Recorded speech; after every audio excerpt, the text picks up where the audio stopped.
Let's bring in our director of scouting, Craig Button, to talk about this Pittsburgh Penguins downward spiral that continued in our nation's capital on Tuesday. Craig, they've lost 7 of 8, scored just 2 goals in 4 consecutive losses now since that Jake Gensel trade. And then you got the future of Sidney Crosby, which has been a hot topic of late. If you were in charge of the Penguins, Craig, how would you deal with this captain situation and, just going forward here with Pittsburgh?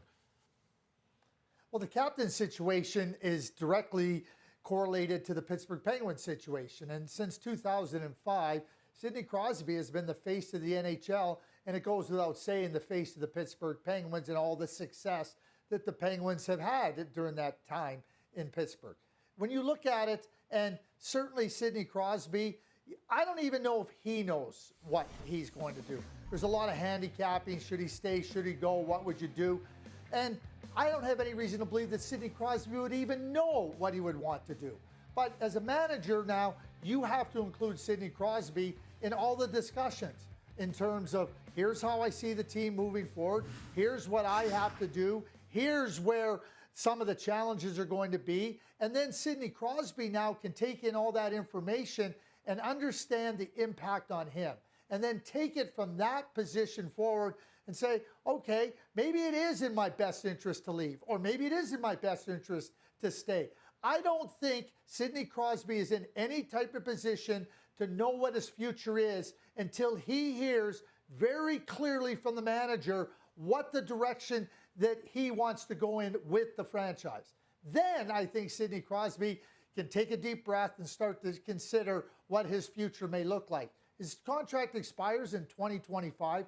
That's 1 year left on his contract. Kyle Dubas went and tried to reinforce the group around Sidney Crosby. Sidney Crosby hasn't failed the Pittsburgh Penguins. In fact, I don't even think everybody talks about the older core. I don't even think they failed the Pittsburgh Penguins. It was the 10 players after the first 10 that have done very little for the Pittsburgh Penguins. So how can that improve in a year's time? To me, that's the message that Sidney Crosby needs to hear, for him to be able to take in all the information so that he can ascertain, okay, what do I want to do? Nobody's going to question Sidney Crosby's loyalty, but in the same breath, I don't think anybody would question Sidney Crosby's competitive fire to maybe go somewhere else and try to compete for another Stanley Cup outside the Steel City. Yeah, it's going to be an interesting upcoming few months. The questions are only going to get louder there in Pittsburgh. Meanwhile, let's switch gears to some other big news that came out of New York on Tuesday. Rangers rookie Matt Rempe has been suspended 4 games for this elbow on Jonas Siegenthaler.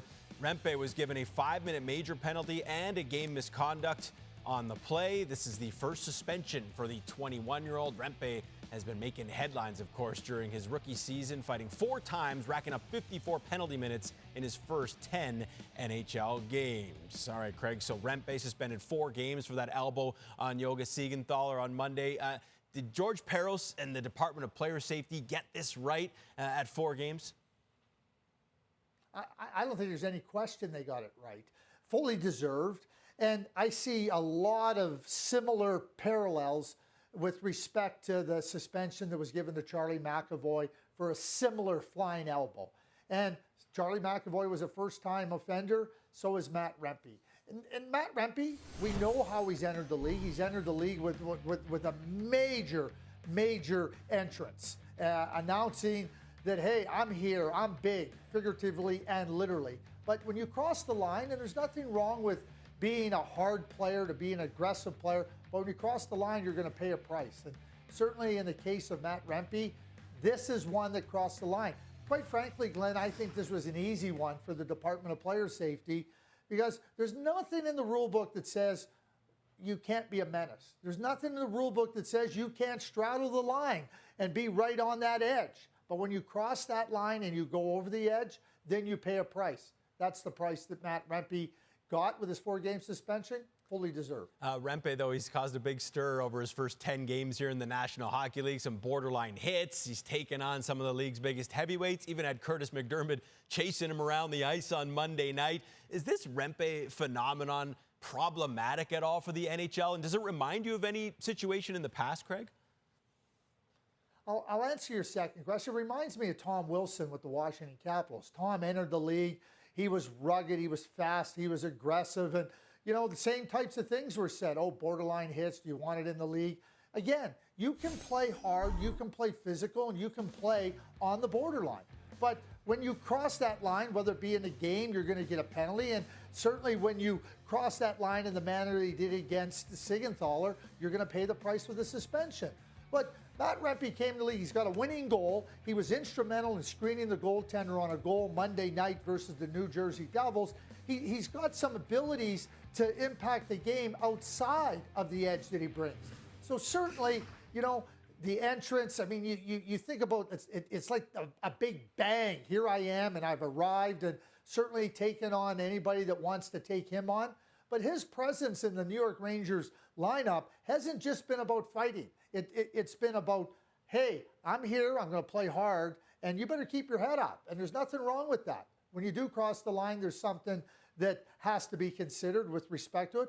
But I don't see any problems with Matt Rempe. And certainly, when you consider the history of Tom Wilson, yeah, Tom Wilson got suspended, but he's been a really good player for the Washington Capitals for a long time. And I think that if Matt Rempe can even come close to that, or even a reasonable facsimile of that, the New York Rangers will not see this as any problem whatsoever. Well, the Rangers and Devils meet for the final time in the regular season. That'll be April 3rd at Madison Square Garden. We'll see if there's any more fireworks.